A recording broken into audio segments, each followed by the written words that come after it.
Video examines the rise of early Russia. We will learn the origins of the Russian Empire, examine the reign of Ivan the Terrible, Peter the Great, and Catherine the Great, and then understand the growth of Russian borders. To begin our understanding of Russia, we need to take a look at its origins. Today, when we think about Russia, we think of a rather large empire that stretches all the way across Eurasia, from Eastern European states bordering along Belarus and Estonia, Latvia, Ukraine, all the way over to the Pacific Ocean, in the Bering Sea and the Sea of Okhotsk. It didn't start that way, though. Really, when you look at early Russia, you're talking about two small cities, Moscow and Kiev. Moscow today is the capital of Russia. Kiev today lies in the country of the Ukraine. And the very early rulers of what will become Russia weren't even Slavs. So, Slavs, when we use that term, we're referring to a people or an ethnic group that live largely in this area of Eastern Europe. So they weren't from this ethnic group. Instead, they were Vikings, which come from the Scandinavian countries lying all the way over in this northern part of Russia. But the Vikings were known first and foremost as formidable warriors. They got on their longboats. They traveled as far as what would become known as Greenland and Iceland in the North Arctic Ocean. They attacked kingdoms throughout what is modern day Great Britain and Ireland, as well as France. But they were also known to be great traders as well. And so they used their navigation skills to go into these rivers that cut all the way throughout Europe. And they were traveling up these rivers basically looking for new trading partners. So they were known to travel all the way into the Black Sea, all the way to the Middle East, and up here into today what is modern Russia and in Eastern Europe. And when they got there, they encountered these two cities that were occupied by the Slavic people. They had a lot of great potential in terms of trade and resources, and they settled there. They quickly learned to rule and to establish positions of power, and they became the early princes. In between these two cities, it wasn't actually Moscow, it was Kiev that was the center of Viking power. So this is the basis. It's actually the Vikings that are going to provide the political leadership of the Slavic people. Now, for a while, they pretty much had a run of the land, but they were not they did not expect to encounter an even greater power than themselves. And these were the Mongols coming right here out of this part of Eastern Eastern Asia. And the Mongols were a nomadic people.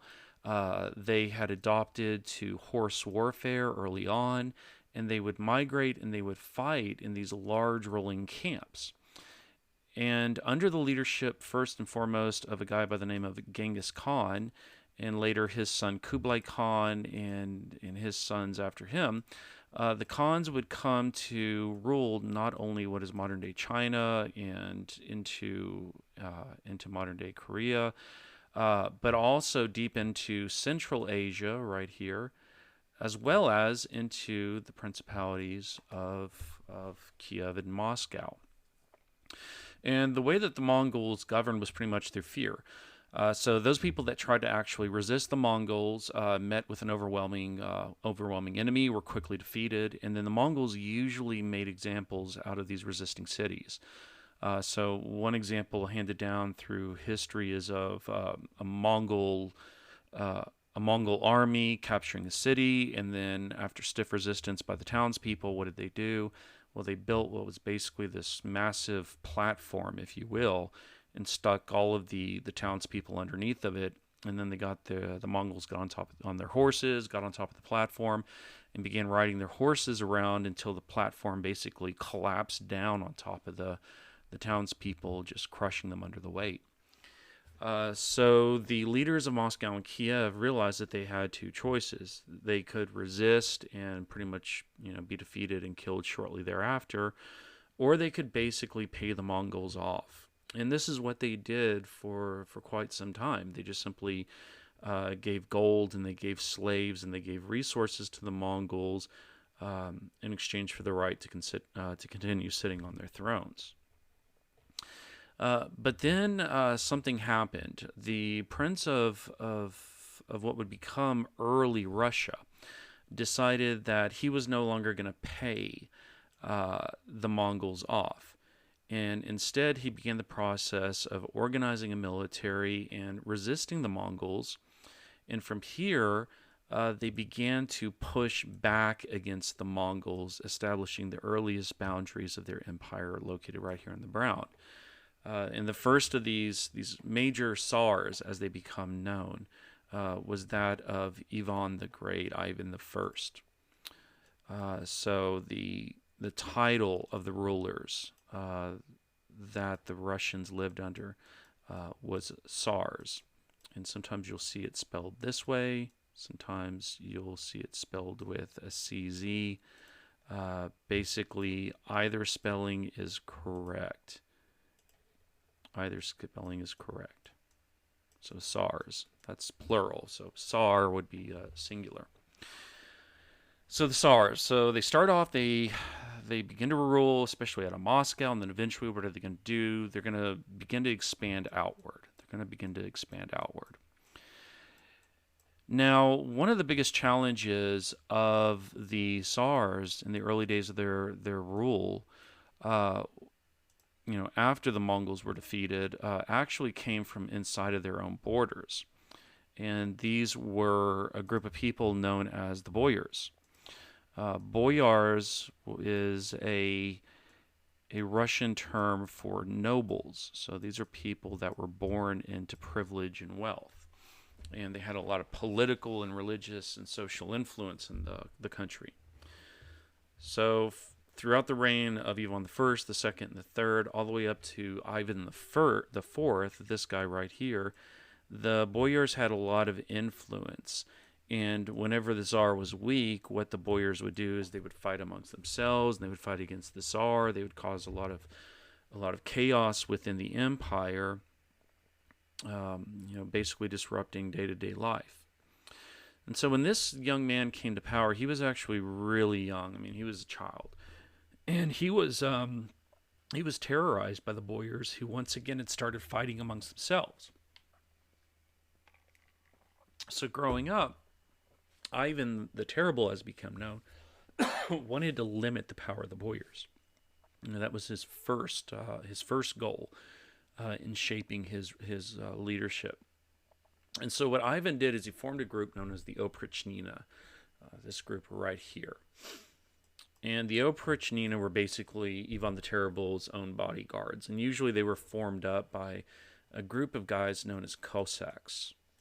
This was an ethnic group within Russia, and they were feared warriors. And what Ivan the Terrible did is he basically would send the Oprichnina out to arrest any noble that did something he didn't like, and that didn't take much for Ivan the Terrible. And sometimes it wasn't just simply the boyar that was arrested; it was the boyar and his family. And then they would bring him back to Ivan the Terrible's palace, and there they would be tortured to death. So again, another example coming down from history that we have in the books is, this one instance where Ivan the Terrible took one of his prisoners, had him, the prisoner, bound and then thrown into what is described in the documents as a giant frying pan. So he literally fried this poor soul alive. So once Ivan managed to take control of the boyars within his own borders and establish his own control, what did he do? Well, he was the first Tsar to really begin the process of expanding his borders outward. And as you can see here, under Ivan the Terrible, he would expand all the way deep into what is modern-day Siberia, as well as down the Urals into the borders of what is known as Transcaucasia. And he did this by enacting a series of military reforms, making his army a more efficient fighting force, and reorganizing his empire. Now, Ivan the Terrible, he was an effective czar. What made him effective was his temper, was his fear that he could strike in people, as well as his ability to manage his affairs. But as his name says, this was a violent guy. And his violence was even directed at his own family. So one of his sons, for example, Ivan had murdered because his son displeased him. So Ivan the Terrible, when he dies, he is going to leave one of his sons in charge of Russia, but his lineage, his line, his family is not going to last long beyond his own rule. But he will have managed to lay the foundation for the creation of a new ruling family, the Romanovs, through his marriage into them. So Ivan the Terrible, he dies. He'll have a son that's going to follow him, reign on the throne for a brief amount of time.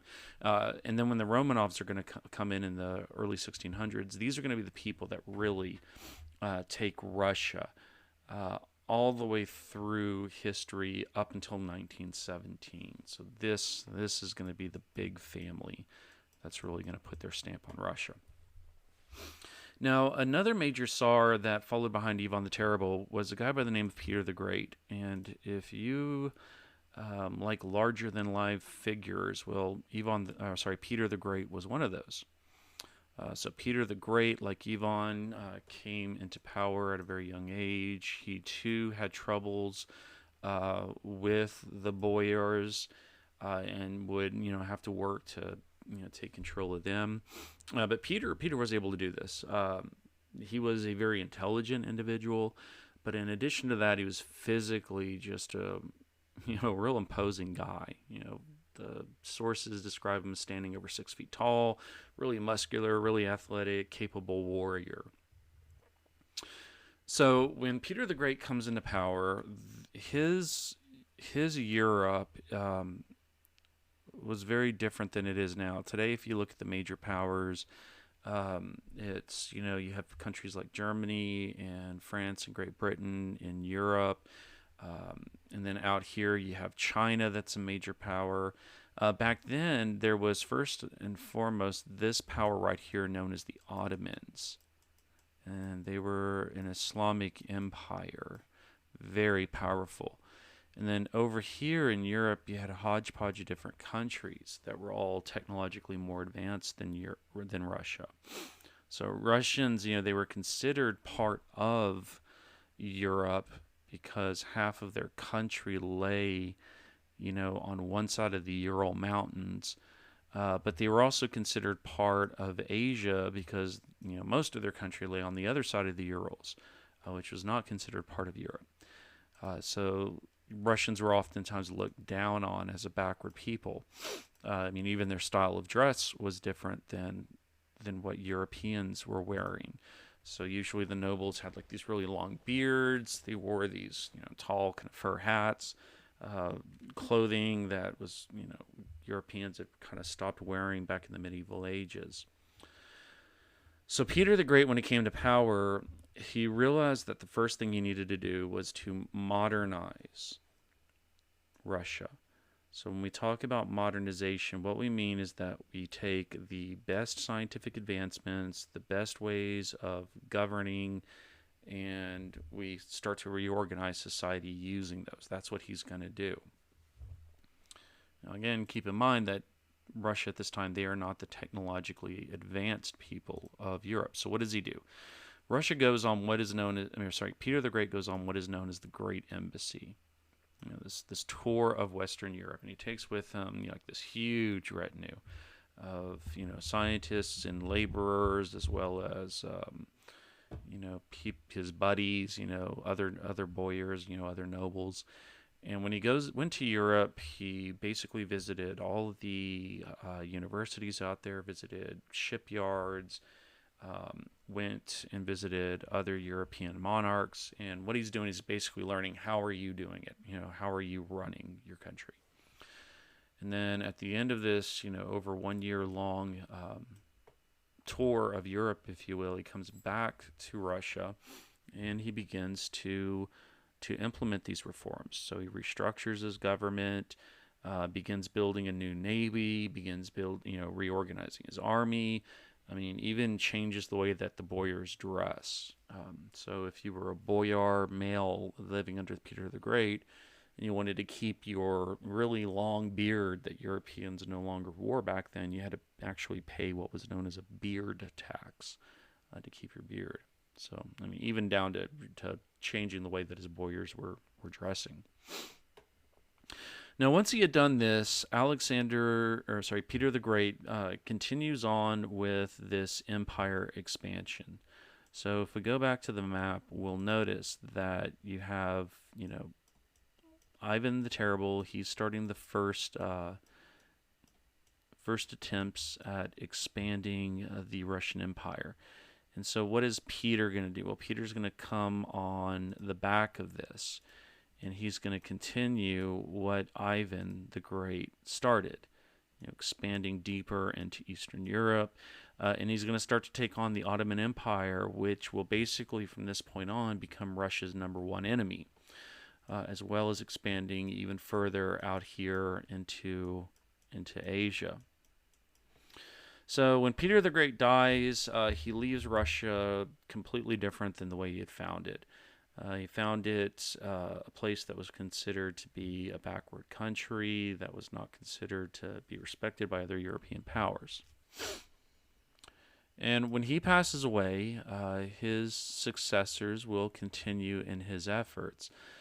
But the next major Tsar is going to be this person right here, Catherine the Great.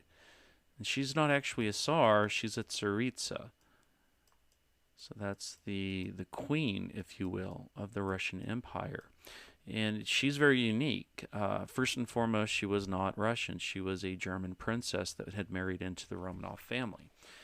And she was unique for her time also because she was considered a strong female ruler in a time that women were not allowed to hold jobs, didn't have access to their own property, really were limited socially, politically, and legally. So, fascinating figure here. And what is Catherine going to do? Well, Catherine's going to continue along the tradition of Peter the Great. She'll continue this process of modernizing Europe, when the Enlightenment begins in Europe, this great scientific time period. Catherine the Great, she's going to bring all these scientists and philosophers and teachers to Russia to teach her own people. She'll actually start, schools for young ladies in the country because she wants the girls, educated also. And she becomes, she really builds on Peter by molding it even into an even greater, even more wealthy country than it was before. And she, too, like Peter, will continue to expand. So one thing that she'll do is there's a country that lays right here next to modern-day Eastern Europe, known as Poland, and she is going to work with Austria and Prussia to actually carve chunks of Poland up between her and them. She, too, will continue to fight against the Ottomans. She's going to work to start expanding deep into Central Asia as well, taking Ottoman territory down there. So once again, working to expand Russian borders. Now, the one thing that Catherine does that really kind of puts her name in the history books for Russia is she captures this little chunk of land right here known as the Crimean Peninsula. And the Crimean Peninsula was important and still is important to Russia today. If you take a look at the ports, the places where Russian ships can leave, they do have some ports located here along the Pacific Ocean, but they're so far north that they're oftentimes frozen through the better part of the year. The only other port that the Russians had going into the Atlantic was right here at St. Petersburg, but like the others, it was usually frozen throughout most of the year, as was Archangel. So by seizing the Crimean Peninsula, what it did for the Russians, it gave them access to the Black Sea, and from the Black Sea to the Mediterranean Sea, which is then linked to the Atlantic Ocean. Since she first grabbed it in the 1700s, this little chunk of land has been incredibly, incredibly, incredibly important for the Russian people. So, just to give you an example of how important it is, after the Soviet Empire fell in 1991, this little chunk of land became a part of the country of the Ukraine. And in 2014, Russian President Vladimir Putin made a major gamble. He basically supported an uprising in Crimea and then annexed it, which was internationally illegal, and risked a war even with European countries and the United States over it. And this has continued to be a major source of tension into the 2020s. So, highly valuable. She gains that. She also gets a little chunk of Eastern Europe, modernizes the country. But she also left behind her really kind of a dark legacy, if you will. You have the boyars, which, again, they are the nobles born into wealth and privilege. They're the ones that get access to politics and education. But then at the bottom of society, you had a group of people known as the peasants. These people already did not have a lot of power when Catherine came into, sat on the throne. And then what she did under her rulership is she basically turned the peasants into slaves of the boyars. And they will remain slaves up until 1861. By that time, all other European countries had abandoned serfdom because they were against slavery. But Russia, the United States of America, and Bolivia, at this point in history, will be three of the only countries that, come from this part of the world and have cultural connections to this part of the world that will still have slavery. So following Catherine, the Romanov family is going to continue to build. Their ancestors are going to continue to expand deep into Central Asia. They'll expand even further into East Asia. They'll conquer parts of Transcaucasia. And they became one of the most powerful empires in Europe. And this will be the state of Russia up until the Russian Revolution, when the First World War gets Russia caught up in very bitter fighting in Eastern European battlefields. And it's going to lead the way to not only a revolution that will change European or Russian politics, but will bring about an end to the Romanov family itself.